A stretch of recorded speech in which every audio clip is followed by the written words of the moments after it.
Hello বন্ধুরা, আমি রত্নদীপ। তোমরা দেখছো অলরাউন্ডার রত্নদীপ ইউটিউব চ্যানেলে। তো আজকের এই ভিডিওতে আমি আলোচনা করব আজ ডব্লিউপির যে ইডব্লিউএস কেস ছিল সেটার ব্যাপারে।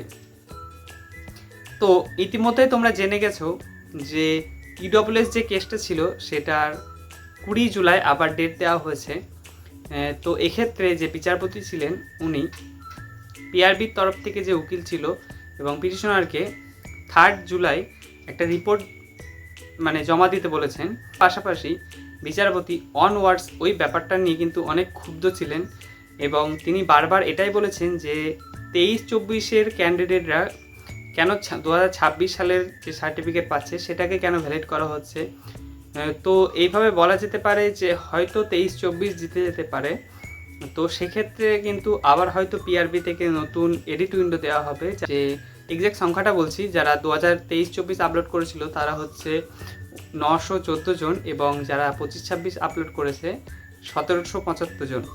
তো এই সংখ্যার যে তারতম্য রয়েছে, তো অনেকেই হয়তো 23-24 থাকা সত্ত্বেও 25-26 আপলোড করেছে। তো তাদের এডিট উইন্ডো দিলে কিন্তু তারা আবার ওই জায়গায় ফিরে আসতে পারবে।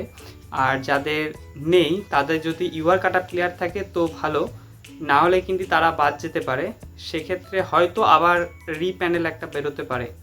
ঠিক আছে, যদি 23-24 এছাড়াও আজ বিচারপতি যে রিপোর্টটি দিয়েছেন তাতে উল্লেখিত আছে যে সুপ্রিম কোর্ট থেকে যে ইডব্লিউএসের যে ক্রাইটেরিয়া দিয়েছিল সেটা পিআরবি মেনেছে নাকি সেটা দেখার জন্য, এবং পরবর্তীতে 20 জুলাই তার শুনানি।